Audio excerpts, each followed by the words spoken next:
Soy la puerta, de Stephen King. Richard y yo estábamos sentados en el porche de mi casa, mirando las dunas del Golfo.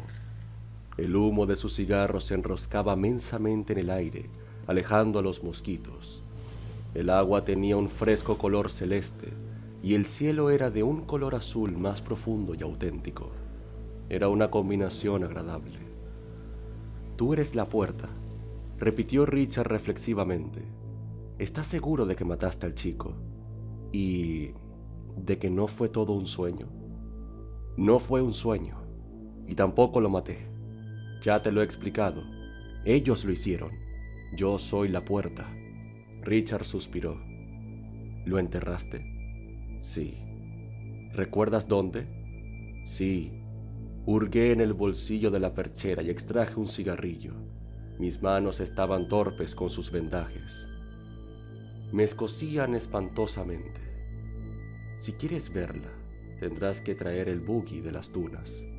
No podrás empujar esto». Señalé mi silla de ruedas por la arena. El buggy de Richard era un Volkswagen 1959, con neumáticos grandes como cojines. Lo usaba para recoger los maderos que traía la marea. Desde que había dejado su actividad de agente inmobiliario en Maryland, vivía en Key Caroline y confeccionaba esculturas con los maderos de la playa, que luego vendía a los turistas de invierno a precios desorbitados. Le di una chupada a su cigarro y miró al Golfo. «Aún no. ¿Quieres volver a contarme la historia?» Suspiré y traté de encender mi cigarrillo. Me quitó las cerillas y lo hizo él. Di 2 chupadas, inhalando profundamente. El prurito de mis dedos era enloquecedor. «Está bien», asentí. «Anoche a las 7 estaba aquí afuera, contemplando el Golfo y fumando, igual que ahora, y...» «Remóntate más atrás», me exhortó. «¿Más atrás?» «Háblame del vuelo». Sacudí la cabeza. «Richard, lo hemos repasado una y otra vez. No hay nada». Su rostro arrugado y fisurado era tan enigmático como una de sus esculturas de madera pulida por el océano. «Es posible que recuerdes», dijo. «Es posible que ahora recuerdes. ¿Te parece?» «Quizás sí. Y cuando hayas terminado, podremos ir a buscar la tumba». «La tumba», repetí. La palabra tenía un acento hueco, atroz, más tenebroso que todo lo demás, más tenebroso que todo lo demás, más tenebroso aún que aquel tétrico océano por donde Cory y yo habíamos navegado hacía 5 años. Tenebroso, tenebroso, tenebroso. Bajo las vendas, mis nuevos ojos escrutaron ciegamente la oscuridad que las vendas les imponían. Escocían.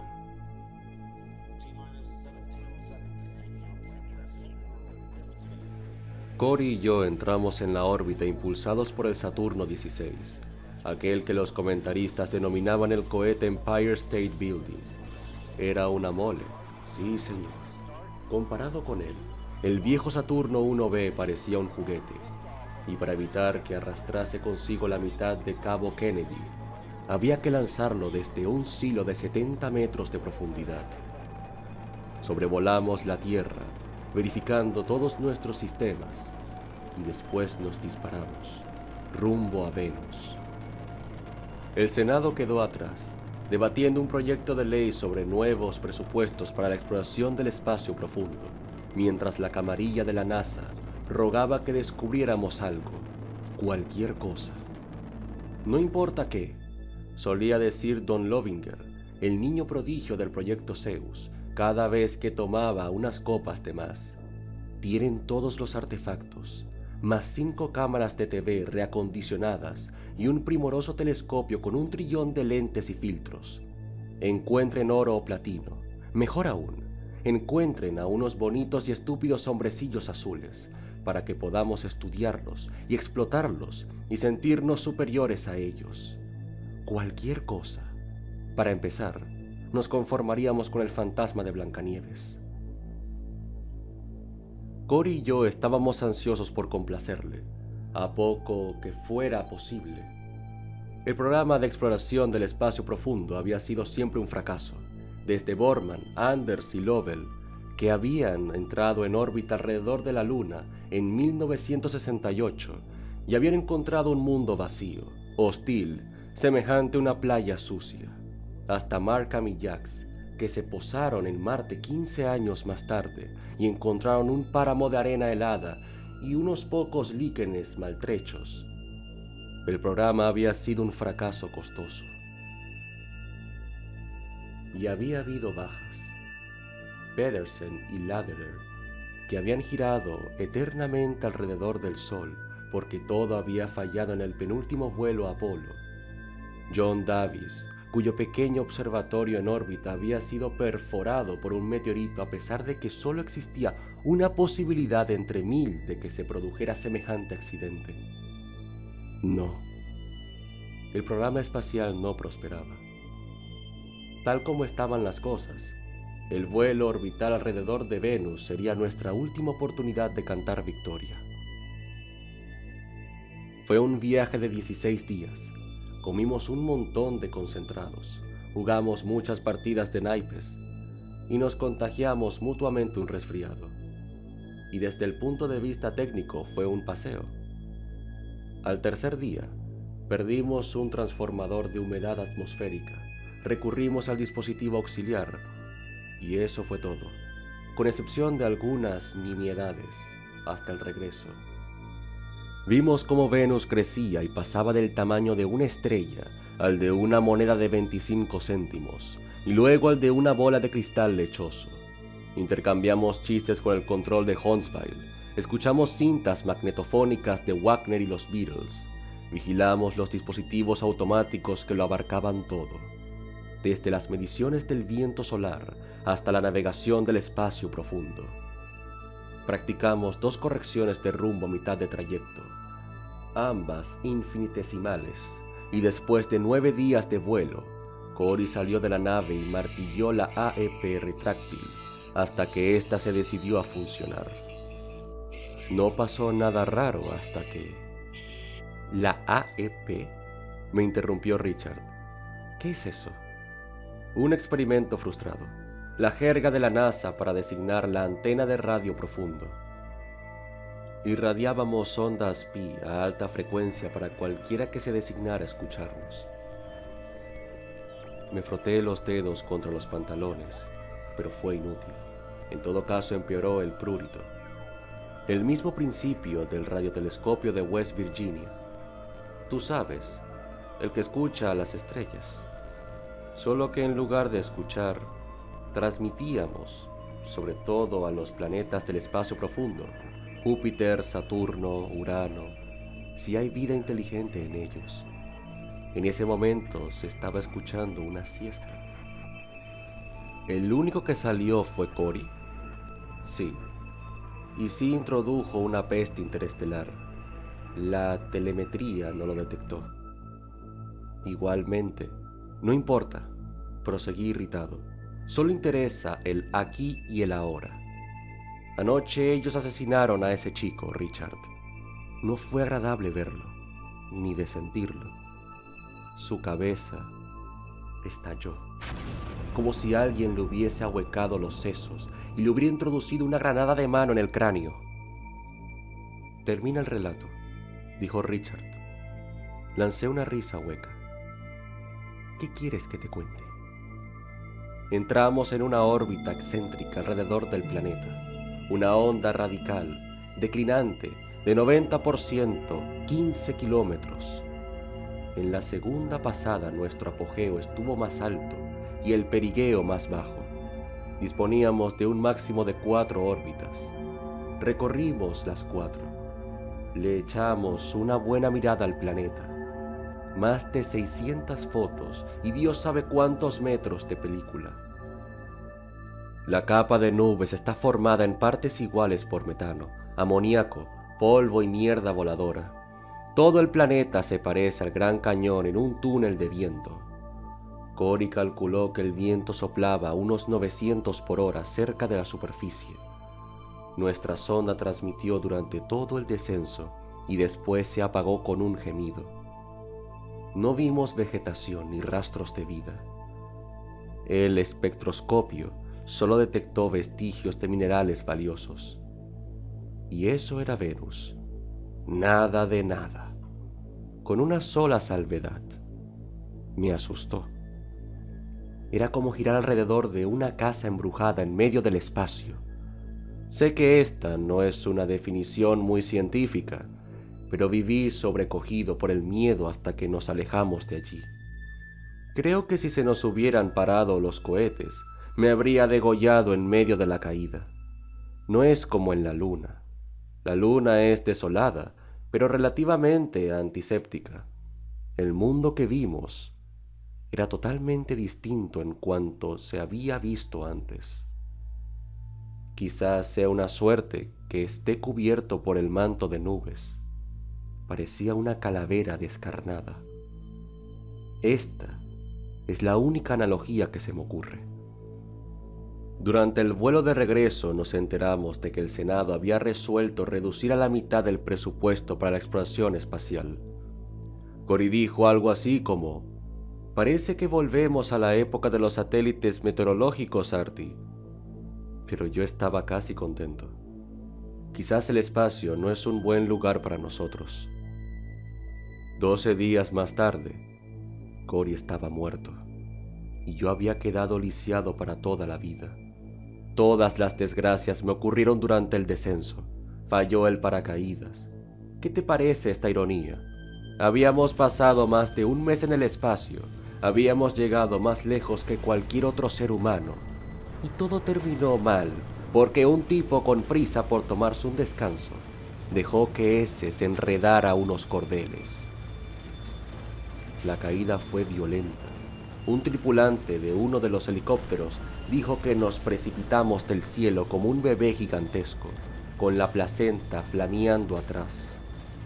Cuando nos estrellamos, me desvanecí.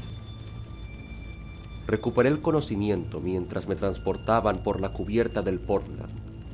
Ni siquiera había tenido tiempo de enrollar la alfombra roja que teóricamente deberíamos haber recorrido.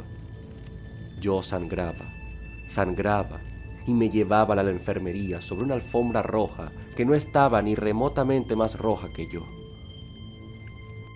Pasé 2 años en el hospital de Bethesda. Me dieron la medalla de honor y una fortuna y esta silla de ruedas. Al año siguiente vine aquí. Me gusta ver cómo despegan los cohetes. Lo sé. Richard hizo una pausa. Muéstrame las manos. No. La respuesta fue inmediata y vehemente. No puedo permitir que ellos vean. Te lo he advertido. Han pasado 5 años, dijo Richard. ¿Por qué ahora, Arthur? ¿Me lo puedes explicar? No lo sé. No lo sé. Quizás eso, sea lo que fuere, tiene un largo periodo de gestación. ¿Y quién puede asegurar, además, que me contaminé en el espacio? Eso, lo que sea, pudo haberse implantado en Fort Lauderdale, o tal vez en este mismo porche. ¿Qué sé yo? Richard suspiró y contempló el agua, ahora enrojecida por el sol del crepúsculo. Procuro creerte, Arthur. No quiero pensar que estás perdiendo la chaveta. Si es indispensable, te mostraré las manos, respondí. Me costó un esfuerzo decirlo, pero solo si es indispensable. Richard se levantó y cogió su bastón. Parecía viejo y frágil. Traeré el buggy y las dunas. Buscaremos al chico. Gracias, Richard.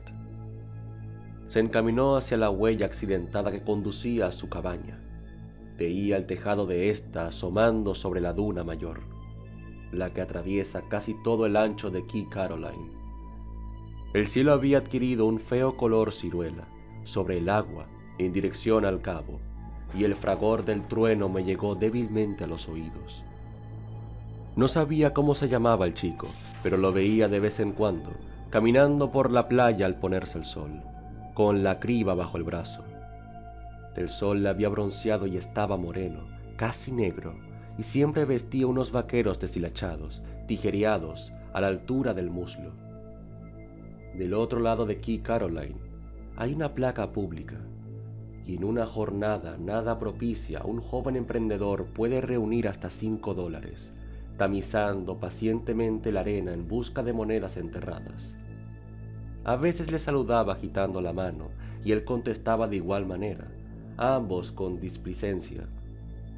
Extraños, pero hermanos, eternos habitantes de ese mundo de derroche, de Cadillacs, de turistas alborotadores. Supongo que vivía en la pequeña aldea apiñada alrededor de la estafeta, a casi 1 kilómetro de mi casa. Cuando pasó esa tarde, ya hacía 1 hora que yo estaba en el porche, inmóvil, alerta. Hacía un rato que yo estaba en el porche, inmóvil, alerta. Hacía un rato que me había quitado las vendas. El prurito había sido intolerable y siempre se aliviaba cuando podían ver con sus ojos. Era una sensación que no tenía parangón en el mundo, como si yo fuera un portal entreabierto a través del cual espiaban un mundo que odiaban y temían. Pero lo peor era que yo también podía ver, hasta cierto punto. Imaginen que su mente es transportada al cuerpo de una mosca común, una mosca que mira a su propia cara con 1.000.000 de ojos. Entonces quizás empiecen a entender por qué tenía las manos vendadas, incluso cuando no había nadie cerca, nadie que pudiera verlas. Empezó en Miami. Yo tenía que tratar allí con un hombre llamado Creswell, un investigador del Departamento de Marina. Me controla una vez al año, porque durante un tiempo tuvo todo el acceso que es posible tener a los materiales secretos de nuestro programa espacial. No sé qué es exactamente lo que busca. Tal vez un destello taimado en mis ojos, o una letra escarlata en mi frente. Dios sabe por qué. La pensión que cobro es tan generosa que se vuelve casi embarazosa. Creswell y yo estábamos sentados en la terraza de su habitación, en el hotel, discutiendo el futuro del programa espacial norteamericano. Eran aproximadamente las 3:04. Empezaron a picarme los dedos. No fue algo gradual, se activó como una corriente eléctrica. Se lo mencioné a Creswell. De modo que tocó una hiedra venenosa en esa islita escrofulosa, comentó sonriendo. El único follaje que hay en Key Caroline es un arbusto de pálmito, respondí. Quizás es la comezón del 7º año. Me miré las manos absolutamente vulgares, pero me picaban. Más tarde firmé el mismo viejo documento de siempre. Juro solemnemente que no he recibido ni revelado ni divulgado ninguna información susceptible de... Y volví aquí, Caroline. Tengo un antiguo Ford, equipado con freno y acelerador de mano. Lo adoro. Me hace sentirme autosuficiente. El trayecto de regreso es largo por la autopista 1, y cuando salí de la carretera y doblé por la rampa de salida de Key Caroline, ya estaba casi enloquecido. Las manos me escocían espantosamente. Si alguna vez han sufrido la cicatrización de un corte profundo o de una incisión quirúrgica, quizás puedan entender la clase de comezón a la que me refiero. Algo vivo parecía estar arrastrándose por mi carne, horadándola. El sol casi se había ocultado, y me estudié cuidadosamente las manos bajo el resplandor de las luces del tablero. Ahora en las puntas de los dedos había unas pequeñas manchas rojas, perfectamente circulares. Un poco por encima de la yema, donde están las impresiones digitales y donde se forman callos cuando uno toca la guitarra. También había círculos rojos de infección entre la primera y segunda articulación de cada pulgar y de cada dedo, y en la piel que separaba la segunda articulación del nudillo. Me llevé los dedos de la mano derecha a los labios y los aparté rápidamente con súbita repulsión. Dentro de mi garganta se había formado un nudo de horror, agondonoso y asfixiante. Los puntos donde habían aparecido las marcas rojas estaban calientes, afiebrados, y la carne estaba blanda y gelatinosa, como la pulpa de una manzana podrida. Durante el resto del trayecto traté de convencerme de que en verdad había tocado una hiedra venenosa sin darme cuenta, pero en el fondo de mi mente germinaban otra idea chocante. En mi infancia, había tenido una tía que había pasado los últimos 10 años de su vida encerrada en un desván, aislada del mundo. Mi madre le llevaba los alimentos y estaba prohibido pronunciar su nombre. Más tarde, me enteré de que había padecido la enfermedad de Hansen, la lepra. Cuando llegué a casa, telefoné al doctor Flanders, que vivía en tierra firme. Me atendió su servicio de recepción de llamadas. El doctor Flanders estaba participando en un crucero de pesca, pero si se trataba de algo urgente, el doctor Bellinger. ¿Cuándo regresará el doctor Flanders? A más tardar por la tarde. ¿Le parece? Sí. Colgué lentamente el auricular y después marqué el número de Richard. Dejé que la campanilla sonara 12 veces antes de colgar. Permanecí un rato indeciso. La comezón se había intensificado. Parecía emanar de la carne misma. Conduje la silla de ruedas hasta la biblioteca y extraje la destartalada enciclopedia médica que había comprado hace muchos años. El texto era exasperantemente vago. Podría haber sido cualquier cosa o ninguna. Me recosté contra el respaldo y cerré los ojos. Oí el tic-tac del viejo reloj marino montado sobre la repisa, en el otro extremo de la habitación. También oí el zumbido fino y agudo de un reactor que volaba hacia Miami y el tenue susurro de mi propia respiración. Seguía mirando el libro.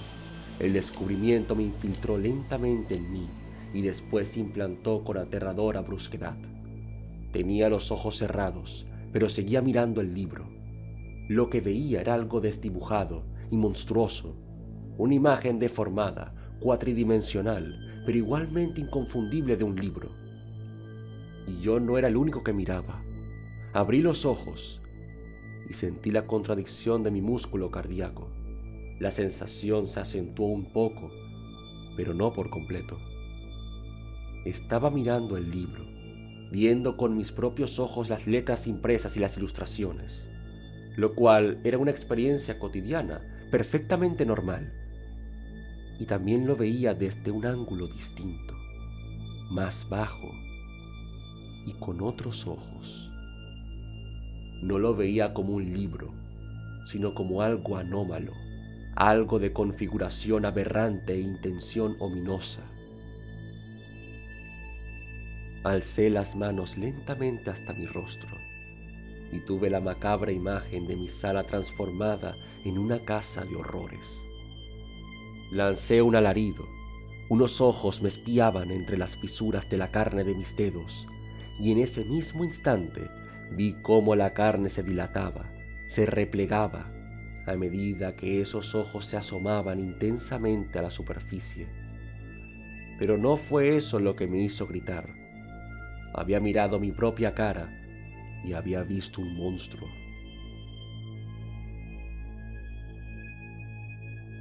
El buggy de las dunas bajó por la pendiente de la lona y Richard lo detuvo junto al porche.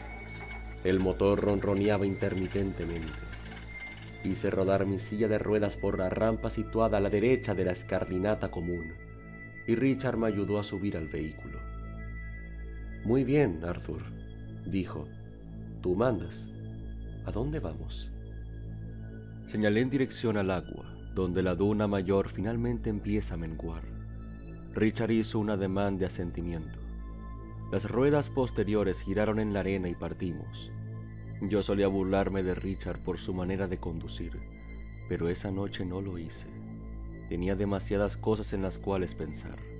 y demasiadas cosas para sentir. Ellos estaban disgustados con la oscuridad, y me daba cuenta de que hacían esfuerzos por espiar entre las ventas, exigiéndome que se las quitara.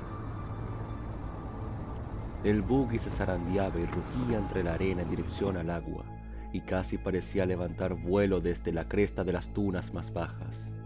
A la izquierda, el sol se ponía con sanguinaria espectacularidad. Directamente enfrente y del otro lado del agua, las nubes oscuras avanzaban hacia nosotros. Los rayos del sol zigzagueaban sobre el mar. «A tu derecha», dije, «junto a esa tienda». Richard detuvo el buggy junto a los restos podridos de la tienda, despidiendo un surtidor de arena. Metió la mano en la parte posterior y extrajo una pala. Respingué cuando lo vi. «¿Dónde?», preguntó Richard inexpresivamente. «Allí», respondí, señalando. Se apeó y se adelantó despacio por la arena. Vaciló un segundo y después clavó la pala en el suelo. Me pareció que excavaba durante un largo rato. La arena que despedía por encima del hombro tenía un aspecto húmedo. Las nubes eran más negras y estaban más altas, y el agua parecía furiosa e implacable bajo su sombra, en el reflejo rutilante del crepúsculo. Mucho antes de que dejara de excavar, me di cuenta de que no encontraría al chico. Lo habían cambiado de lugar. La noche anterior no me había vendado las manos, de modo que habían podido ver y actuar. Si habían conseguido servirse de mí para matar al chico, también podían haberlo hecho para trasladarlo, incluso mientras dormía. «No hay nada, Arthur». Arrojó la parte sucia en la parte posterior del buggy y se dejó caer, cansado, en el asiento. La tormenta en ciernes proyectaba sombras movedizas, semicirculares sobre la playa. La brisa, cada vez más fuerte, hacía repicar la arena contra la carrocería herrumbrada del vehículo. Me picaban los dedos.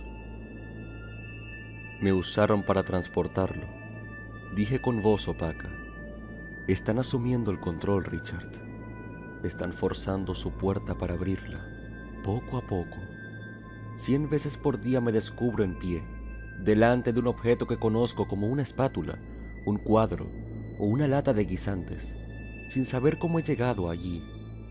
Y tengo las manos alzadas, mostrándoselo, viéndolo como ellos lo ven, como algo obsceno, como algo contorsionado y grotesco». «Arthur», murmuró. «No, Arthur, eso no». Bajo la luz menguante, su rostro tenía una expresión compungida. «Has dicho que estabas en pie delante de algo. Has dicho que transportaste el cuerpo del chico. Pero tú no puedes caminar, Arthur. Estás muerto de la cintura para abajo». Toqué el tablero de instrumentos del buggy de las dunas. «Esto también está muerto, pero cuando lo montas puedes hacerlo marchar. Podrías hacerlo matar. No podría detenerse aunque quisiera». Oí que mi voz aumentaba de volumen histéricamente. «¿Acaso no entiendes que soy la puerta? Ellos mataron al chico, Richard. Ellos transportaron el cuerpo». «Creo que será mejor que consultes a un médico», dijo con tono tranquilo. «Volvamos. Investiga. Pregunta por el chico entonces. Averigua. Dijiste que ni siquiera sabes cómo se llama. Debía de vivir en la aldea. Es un pueblo pequeño. Pregunta». Cuando fui a buscar el buggy, telefoné a Maud Harrington. No conozco a una persona más chismosa que ella en todo el estado. Le pregunté si había oído el rumor de que un chico no había vuelto anoche a su casa. Contestó que no. Pero tenía que vivir en esta zona. Tenía que vivir aquí.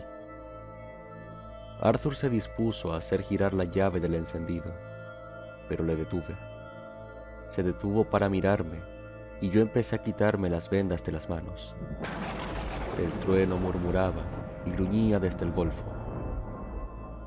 No había consultado al médico ni había vuelto a llamar a Richard. Pasé 3 semanas con las manos vendadas cada vez que salía. 3 semanas con la ciega esperanza de que desaparecerían.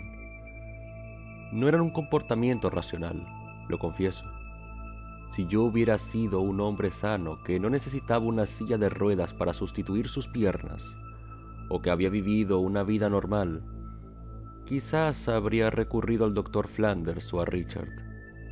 Aún en mis condiciones, podría haberlo hecho si no hubiera sido por el recuerdo de mi tía, aislada, virtualmente convertida en una prisionera, devorada en vida por su propia carne enferma. De modo que guardé un silencio desesperado y le pedí al cielo que me permitiera descubrir un día, al despertarme, que todo había sido una pesadilla. Y poco a poco lo sentí.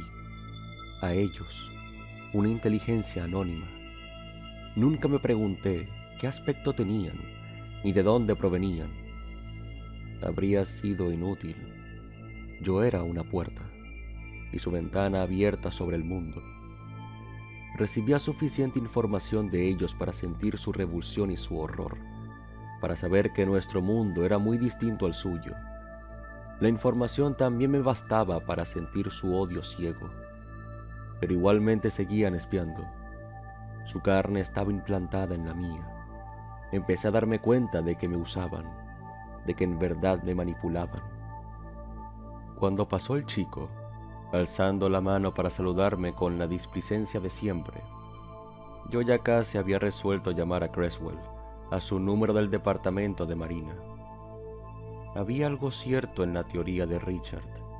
Estaba seguro de que lo que se había apoderado de mí me había atacado en el espacio profundo o en esta extraña órbita alrededor de Venus. La Marina me estaba estudiando, pero no me convertiría en un monstruo de feria. No tendría que volver a ahogar un grito cuando me despertaba en la oscuridad crujiente y lo sentía vigilar, vigilar, vigilar. Mis manos se estiraron hacia el chico y me di cuenta de que no las había vendado. Vi los ojos que miraban en silencio en la luz crepuscular. Eran grandes, dilatados, de iris dorados. Una vez había pinchado uno con la punta de un lápiz y había sentido que un olor insoportable me recorría el brazo. El ojo pareció fulminante con un odio impotente que fue peor que el dolor físico. No volví a pincharlo. Y ahora estaban mirando al chico. Sentí que mi mente se disipaba. Un momento después perdí el control de mis actos. La puerta estaba abierta. Corrí hacia él por la arena, moviendo velozmente las piernas insensibles, como si éstas fueran madera, accionados por algún mecanismo. Mis propios ojos parecieron cerrarse y solo vi con aquellos ojos extraterrestres. Vi un monstruoso paisaje marino, de alabastro rematado por un cielo semejante a una gran franja purpúrea. Y vi una cabaña ladeada y corroída que podría haber sido la carroña de una desconocida bestia carnívora.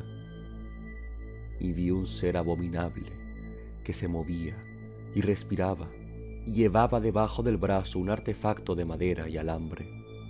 Un artefacto compuesto por ángulos rectos geométricamente imposibles. Me pregunto qué pensó él, ese pobre chico anónimo con la criba bajo el brazo y los bolsillos hinchados por una insólita multitud de monedas arenosas perdidas por los turistas.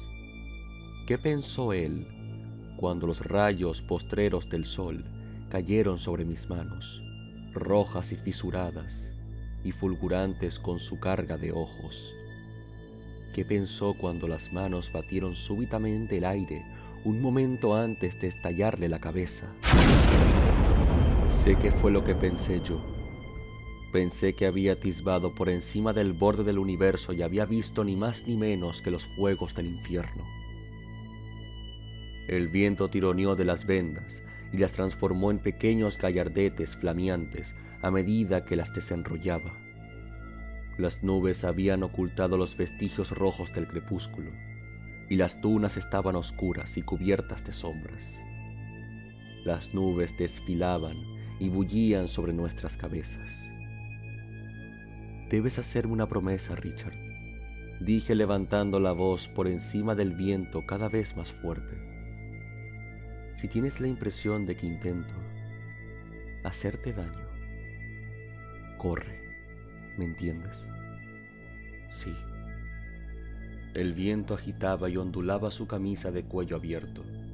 Su rostro permanecía impasible, con los ojos reducidos a poco más que 2 cavidades en la prematura oscuridad. Cayeron las últimas vendas. Yo miré a Richard y ellos miraron a Richard. Yo vi una cara que conocía desde hacía 5 años y que había aprendido a querer.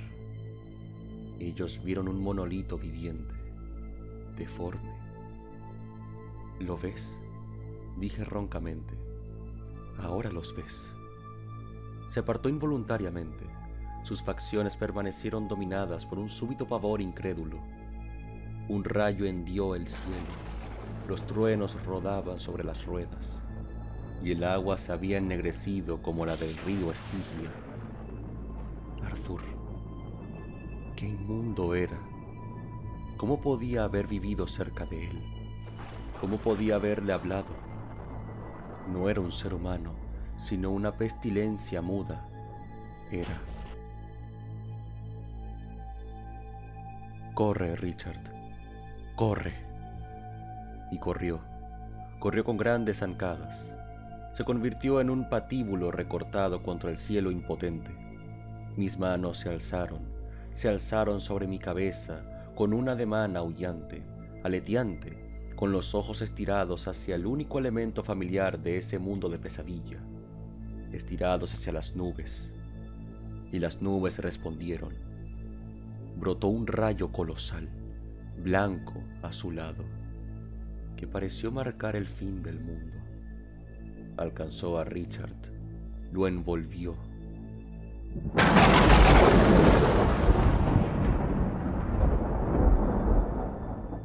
Lo último que recuerda es la fetidez eléctrica del ozono y la carne quemada. Me desperté en mi porche, plácidamente sentado, mirando hacia la duna mayor. La tormenta había pasado y la atmósfera estaba agradablemente fresca. Se veía una tajada de luna. La arena estaba virgen, sin rastros del buque y de Richard. Me miré las manos. Los ojos estaban abiertos pero vidriosos. Se hallaban extenuados. Dormitaban. Sabía bien qué era lo que debía hacer. Tenía que echar llave a la puerta antes de que pudieran terminar de abrirla. Tenía que clausurarla definitivamente. Ya empezaba a observar los primeros signos de un cambio estructural en las mismas manos. Los dedos empezaban a acortarse y a modificarse. En la sala había una pequeña chimenea, y en verano me había acostumbrado a encender una fogata para combatir el frío húmedo de Florida. Prendí otra ahora, moviéndome deprisa. Ignoraba cuánto tardaban en captar mis intenciones. Cuando vi que ardía vorazmente, me encaminé hacia la cuba del queroseno que había en la parte posterior de la casa y me empapé las manos. Me despertaron de inmediato, con un alarido de dolor. Casi no pude llegar de vuelta a la sala y a la fogata, pero lo conseguí.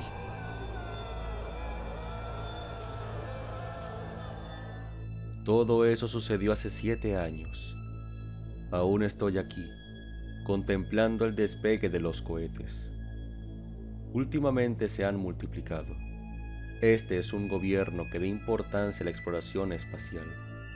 Incluso se habla de enviar otra serie de sondas tripuladas a Venus. Averigüé el nombre del chico, aunque eso ya no importa. Tal como sospechaba, vivía en la aldea, pero su madre creía que pasaría aquella noche en la tierra firme, con un amigo, y no dio la alarma hasta el lunes siguiente. En cuanto a Richard, bien. De todos modos, la gente opinaba que Richard era un bicho raro, piensan que tal vez volvió a Maryland o se fugó con alguna mujer. A mí me toleran, aunque tengo fama de ser excéntrico. Al fin y al cabo, ¿cuántos exastronautas les escriben regularmente a los funcionarios electos de Washington para decir que sería mejor invertir en otra cosa el dinero que se asigna a la exploración espacial? Yo me apaño muy bien con estos garfios. Durante el primer año, los dolores fueron atroces, pero el cuerpo humano se acostumbra a casi todo. Me puedo afeitar e incluso me ato los cordones de los zapatos. Y como ven, escribo bien a máquina. Creo que no tendré problemas para meterme la escopeta en la boca, ni para apretar el gatillo. Verán, esto empezó hace 3 semanas. Tengo sobre el pecho un círculo perfecto de 12 ojos dorados.